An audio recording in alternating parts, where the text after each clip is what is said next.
calligraphy, yes. Very, very interesting. And there was people dressing in hanzo, walking around, showcasing the local culture and the Chinese costume culture. And what else? There was definitely some kites, which was a specialty of Shandong province, that's for sure. And what we've learned on the forum. Let's talk about the important ones a bit later. Let me talk about the tiny little detail that I've learned there. That is one of my favorite shows, Crossing Cultures. It was a documentary. It is a documentary, a very fun show about Chinese intangible heritage and also European culture elements. I liked the show quite a lot, enjoyed it, and it was just on this forum I realized that it's actually a co-production by China and Europe. Oh, wow. Yes, it is designed to explore hidden art gems in both regions and supporting cultural exchanges. And currently, the show is airing on European TV networks with a combined viewership of 500 million people. Goodness gracious. Yes, and on that forum, there are also launch of several activities such as the China Through Its Intangible Heritage Global Tour, China Up Close Shandong Tour, which is a media campaign allowing numerous media professionals to travel in Shandong, interview interesting local people and local enterprises, dig up the stories behind the prosperous market and learn about the art and the culture, and being able to find the really good stories to write about in their work. Liming, you talked about the importance of university programs, the humanities being represented in study, right? Yes. This is why, right?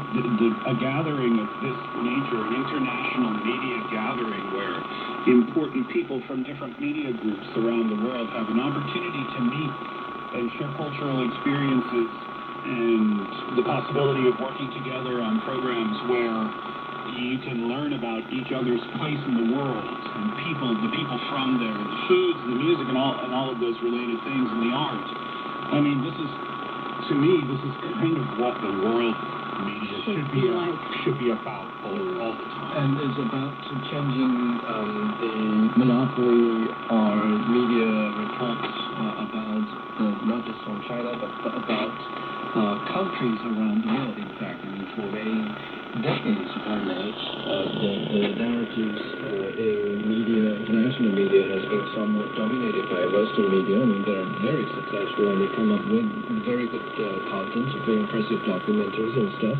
But that narrative is limited, is rather narrow, is pretty based on the predilection of you, and perhaps a set value. But in comparison, we are in an age of globalization. Despite some headwinds, we are still in the age of globalization, and we are becoming more and more open between countries. As such, there should be more opportunities for us to know each other in a more direct fashion. And media co-production and content exchange programs like those being showcased at the CMG Forum is one way that we could break that monopoly and try and just dismantle the echo chamber effect that we may not be aware of. I mean, we as a media professionals certainly are aware of this, but I'm not sure it's the case for the average consumer of media content all around the world. So this is something that we personally witnessed in Shifu last Friday. And again, another thing that I'd like to highlight is still the tech point.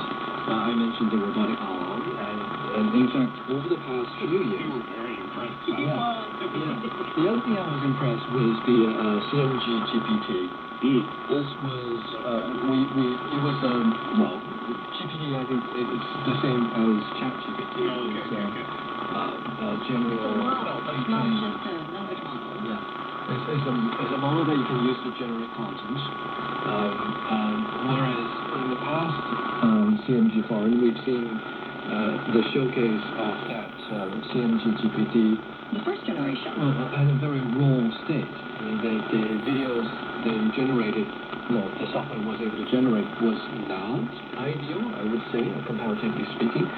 Now, at least per the display and the demonstration, I've seen dramatic improvement in the ability to translate from language to language, from Chinese to Arabic, for instance. So the same kind of content originally made in Chinese or in English can almost seamlessly be translated into a different language, and even in video format. You see the anchor and the reporter, the shape of the lips, they change according to the change of the language. So it's almost instinctive. Yeah. Almost to the extent that can take our jobs. And as a matter of fact, there was an innovation technology display area. In that area, not only can you see the application of the CMG GPT, Media GPT, you can also interact with it a little bit, saying that you want to write a stage play based on this one idea. You type in your idea, and the GPT would help you in different stage of your creation. It'll help you have the outline of your story. It helps you to generate paragraph by paragraph of the certain plot you want to write, the style you can choose, the name of the characters. It can help you to create someone in different styles, and at the end, it can also help you generate the pictures of the play you're thinking about. Wow. There's that. There's also the kind of interaction you can have with the technology, that is by standing there, giving them authorization of your face, of the portrait of yours. It can generate pictures and generate videos. So you can become a character in your own performance. You can become your version of Mulan if you want. It's crazy fun. Right. And I don't think it's